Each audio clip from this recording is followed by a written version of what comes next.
তোমরা যে এই ফুটেজগুলো দেখলে একটু আগে অপারেশন থিয়েটারে এটা সেটা, তো ব্যাপারটা যে ফাইনালি আমি 1 মাস পরে ভিডিও বানাচ্ছি। আর এই 1 মাস আমি ছিলাম বেড রেস্টে। তো এই 1 মাসে কত কিছু ঘটে গেছে, অনেক কিছু ঘটে গেছে আমার লাইফে। তো সেগুলো তোমাদেরকে বললাম না, অনেক লং স্টোরি হয়ে যাবে। অ্যান্ড এই যে অপারেশন থিয়েটারটা দেখছো, তো তোমরা হয়তো ভাবছো যে কিসের অপারেশন হচ্ছে। অনেকে ভাবছো যে আমার হাত ভেঙে গেছে, অনেকে আমাকে ইনস্টা ফেসবুকে মেসেজ করেছো যে দাদা হাত ঠিক আছে। তো আসল ব্যাপারটা হচ্ছে আমার অ্যাক্সিডেন্ট হয়নি আর আমার হাতও ভাঙেনি। ব্যাপারটা ছিল 2 বছর আগে আমার এই হাতটা ভেঙে গেছিলো, তখন আমার এই হাতে অপারেশন করে ভিতরে প্লেট বসেছিল, মানে রড বসেছিল। সেটাকেই আমি এখন বের করলাম, মানে মে মান্থের 5 তারিখে আমি অপারেশন করলাম। অপারেশন করে আমার হাতের ভিতরে যে রডটা ছিল সেটাকে ফাইনালি আমি বের করলাম। এবার সবই নর্মাল আছে, বাস এখন আমার হাতটা মানে নর্মাল হতে একটু টাইম লাগবে, এনার্জি আসতে টাইম লাগবে। এখন যতটা মুভমেন্ট করতে পারছি মোটামুটি বাইক চালানোর মতো, আর এতদিন বাইক চালাতে পারছিলাম না। ফাইনালি আমি আজকে 1 মাস পর প্রায় আমি বাইক নিয়ে বেরোলাম। তো তোমাদেরকে এটাই ক্লিয়ার করতে চাই যে যারা যারা ভাবছিলে যে আমার হাত ভেঙে গেছে বা হাতে অপারেশন করেছি, মানে এই সমস্ত যারা ভাবছিলে তাদেরকে এটাই ক্লিয়ার করতে চাই যে আমার হাত আসলে ভাঙেনি। 2 বছর আগে আমার হাত ভেঙে গেছিলো অ্যান্ড সেটারই অপারেশন করে আমি ফাইনালি রডটা এখন বের করলাম। যারা অনেকে তো তোমরা জানোই 2 বছর, মানে যারা 2 বছর আগে থেকে 3 বছর আগে ভিডিও দেখছো তারা তো জানোই, আর যারা জানো না তাদেরকে আমি ক্লিয়ার করে দিলাম। অ্যান্ড হ্যাঁ, এখানে সেলাই দেখতে পাচ্ছ গাইস, এখানে আছে 3টে সেলাই। আর এখানটা দেখতে পাচ্ছ, এখানটা আছে 5টা সেলাই।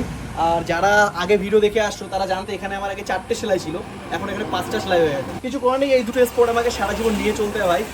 লাইফে হেলথ বহুত ইম্পর্টেন্ট, সেটা আমার এই হাত ভাঙার পরে আমি রিয়েলাইজ করি। অ্যান্ড তোমরাও সাবধানে গাড়ি চালাও, সাবধানে সব কিছু করো।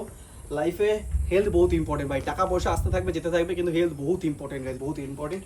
তো যাই হোক, চলো এখন ব্লগে এনজয় করা যাক। মোটো ব্লগে কথা হচ্ছে। সো ফাইনালি গাইজ, অনেকদিন পর মোটো ব্লগে ভাই, অনেকদিন পর, মানে আজকে মোটো ব্লগে কেউ বেরোয়নি, আমি আর নাজির বেরিয়েছি। অ্যান্ড অনেকদিন পর R15 অ্যান্ড Z900 দেখতে পাচ্ছ তোমরা। হাতটা কেমন আছে সেটা বল। হাতটা অনেক ভালো আছে ভাই, এই যে দেখতে পাচ্ছ গাইজ, তোমাদেরকে একটু আগে দেখালামই, এই হচ্ছে অবস্থা। আরও আছে অবস্থা খারাপ, তো হাতে এখনো ফুল প্রেশার তো আসেনি, বাট এসে যাবে ভাই। তো চলো, ব্লগে বেরোনোর আগে আমাকে টায়ারে হাওয়া দিতে হবে। টায়ারে একদম হাওয়া নেই ভাই, এই দেখো টায়ার একদম ডেবে যাচ্ছে, ঠিক আছে। পিছনের টায়ারও হাওয়া নেই, আর এখানে হাওয়ার যে মেশিন সেটা একদম পুরো খারাপ হয়ে আছে। আসার সময় একটা হাওয়া তখন খোলা পাইনি, সব কটা বন্ধ ভাই, সব কটা। অনেকদিন পরে এক্সস্টের মজা ভাই, এই যে এক্সস্টের যে ফিলটা ভাই, এতদিন ধরে বাড়িতে পাচ্ছিলাম না। পটাকা ভাই, কি পটাকা, ও মাই গড। কিন্তু ভাই আমি না এই হাতে মানে সেরকমটা লোড পাচ্ছি না, সিরিয়াসলি বলতে। এই হাতে না যখন আমার মুভমেন্ট হচ্ছে বড়, মানে হাত যখন আমি এদিক ওদিক ঘোরাচ্ছি, মাঝে মাঝে ভাই পেইন হচ্ছে।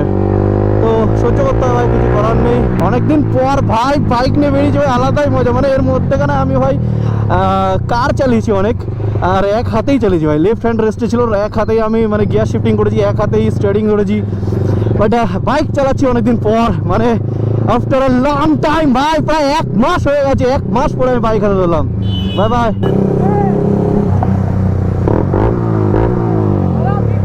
আরে থ্যাংক ইউ, থ্যাংক ইউ। হ্যাঁ, টাটা টাটা। এখানে কিছু কিউট গার্লস রিঅ্যাকশন গাইস। ওরে ওরে ওরে বাপরে, আলাদাই আলাদাই স্মাইল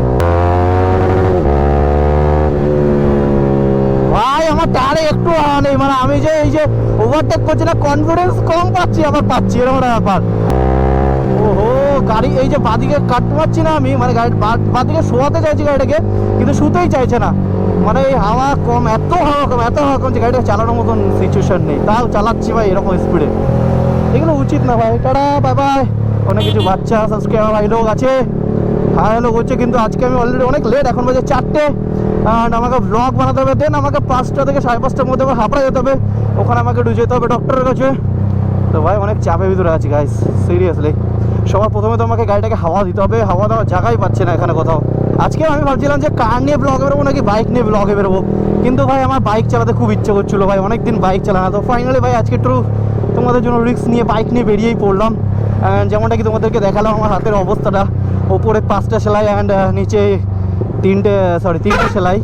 তো ভাই লাস্ট টাইম আমার হাতের ওইখানটা 5টা না 4টে সেলাই ছিল, বাট এবারে আরেকটা কাট বেশি পড়ে গেছে।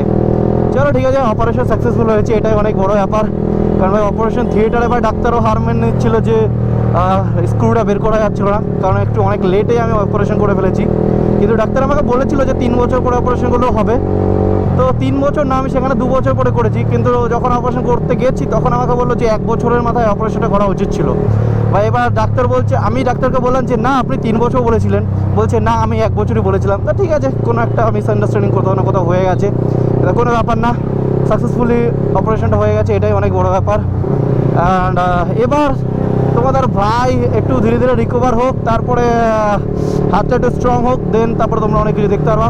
এই বাইকে আমাকে পারবে ভাই আমাকে সুস্থ করতে, মানে আমার হাতে যদি তাড়াতাড়ি এনার্জি আনতে হয় না, এই বাইকটাই সেটা আমাকে হেল্প করতে পারবে।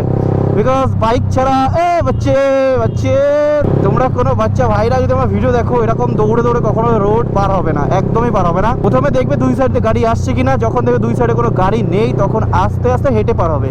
কারণ তোমরা যদি হেঁটে হেঁটে পার হও, তাহলে দূর থেকে যদি কোনো গাড়ি আসে বা বাইক আসে, সে তোমাকে দেখে অ্যানালাইজ করতে পারবে যে ব্রেকিং মারতে হবে নাকি সামনে যেতে হবে বা স্পিড মেনটেন করতে হবে, ঠিক আছে। কিন্তু যদি দৌড়ে কেউ আসে না, তখন না মানে আমরা অ্যানালাইজ করতে পারি না, আমরা ওর জিনিসটাকে বুঝতে পারি না যেখানে আমি স্পিডটাকে কীভাবে কন্ট্রোল করবো, হাই স্পিডে বেরোনো দরকার না ব্রেক মারা দরকার, কতটা কি ব্রেক মারা দরকার বা কতটা থ্রটেল মারা দরকার, এই জিনিসগুলো বুঝতে অনেকটাই প্রবলেম হয়। তো রোড ক্রস করবে অলওয়েজ শান্ত হেঁটে হেঁটে, যত আস্তে স্লো পার করবে ততই বেটার, তোমার নিজের জন্য বেটার, অ্যান্ড সামনে যে গাড়ি চালাবে যা চালিয়ে আসবে তার জন্য বেটার। आप कहाँ थे ज्ञानी बाबा? ফাইনালি এবার হাওয়াটা দেওয়ার পরে যে গাড়িটা যে কাট হচ্ছে, এইটাই হচ্ছে আসল ব্যাপার ভাই। হাওয়া না থাকলে এই জিনিসটা প্রচুর প্রবলেম হয়। হাতে ব্যথা লাগলো গাইস, সিরিয়াসলি বলছি, ওরে মা কি আগ, এতদিন বাইক চালানো এই গাড়িটাকে দেখে আমি লিটারালি ভাই ভয় পেয়ে গেছি, এত বড় লরি, তার উপরে হাতে ব্যথা লেগে গেছে ওই মোমেন্টে।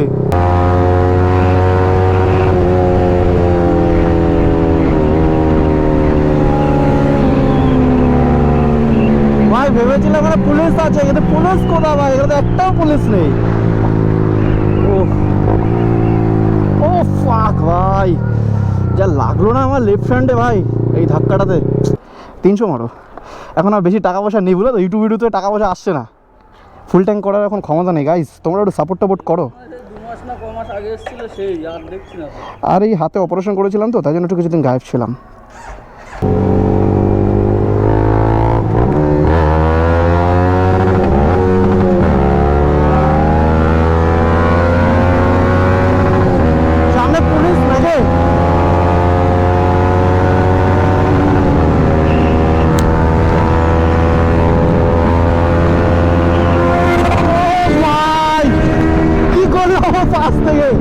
অনেকদিন পর এই বাইকটা আসলো ভাই।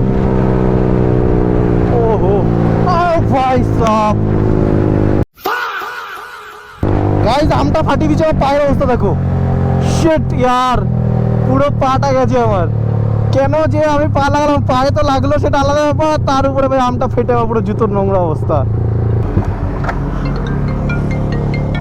বলো, বলছি একটু জল নেওয়া যাবে, একটু জল নিতে পারবো?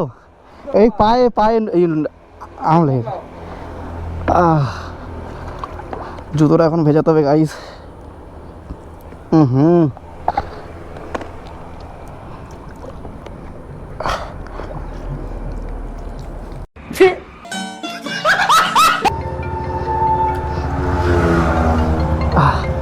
থ্যাংক ইউ কাকা, আসছি।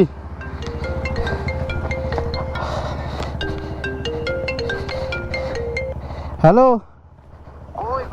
এই তো পিছনে এইখানে দাঁড়িয়ে পড়েছি আমি। আরে আমার সেই জুতোতে আম ফেটে জুতোর অবস্থা খারাপ হয়েছে বুঝলি তো।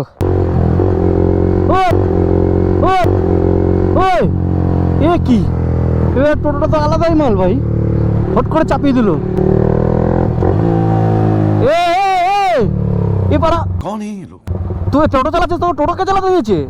হ্যাঁ, তোকে টোটোকে চালাতে দিয়েছে? তুই এখানে যেভাবে করলি এখন অ্যাক্সিডেন্ট হয়ে যেত। আর তোর বয়স কত? অ্যাক্সিডেন্ট হয়ে যাচ্ছিল। তোর বয়স কত? 13 বছর বয়স, তুই টোটো চালাচ্ছিস আর তার মধ্যে এরভাবে চালাচ্ছিস রাস্তার উপরে, তোকে কে চালাতে দিয়েছে রেগে? ওখানে স্লিপ খেয়ে গিয়েছে। স্লিপ খেয়ে গেছে? তুই টোটো চালাতে পারিস? এই বয়সে তুই টোটো চালাচ্ছিস কেন? তোর লাইসেন্স হয়েছে? না। বাড়ি কোথা তোর? কেন? বাড়ি বলছিস কোথায়? সামনে? তা তোকে টোটোটা কে চালাতে দিয়েছে? তো বাবা? হ্যাঁ, अम्मा बहन पे आ जाऊंगा मैं इनकी। মানে এত বড় ছোট একটা বাচ্চাকে ভাই গাড়ি চালাতে, টোটো চালাতে, এক্ষুনি অ্যাক্সিডেন্ট হতো তুই যে করলি। এই রোডে তুই টোটো চালাবি না, তুই পাড়ার গলিতে চালা তাও ঠিক আছে, এখানে এই রোডে তুই চালাচ্ছিস না, পিছনে একটা বড় গাড়ি আসলে। এত মেইন রোডের উপরে এভাবে টোটো চালায় নাকি?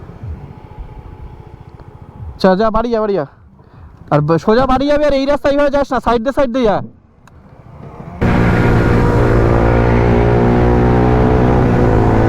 ভার্সন 3 নিয়ে আমি কি রেস করবো ওর সাথে বলো? আরসি যদি হতো, আরসি 70 যদি হতো, তাও একটা রেসের জায়গা লাগতো ভাই। এটা করে ভাই R15 কে অপমান করা হবে, 900 কে অপমান করা হবে। পুলিশের গাড়ি এখন যাচ্ছে। আমার ভুল হয়েছে, ক্ষমা করে দেন। ওর গাড়ি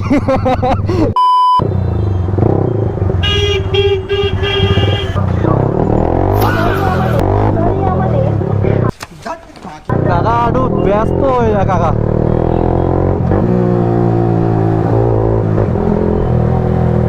কাকা হুট করে ভ্যান ঢুকে দিয়েছে, আর মাঝখানে একটু করে ঢুকে তো ভ্যান ভার্সেস আমার গাড়ি হয়তো।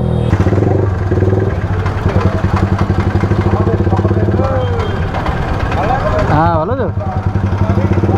হ্যাঁ এই ব্লকে থেকে আমি বাড়ি যাচ্ছি। হ্যাঁ না ও যায়নি একটা ওভারটেক করবে, তা কতক্ষণ ধরে ওভারটেক করবে ভাই?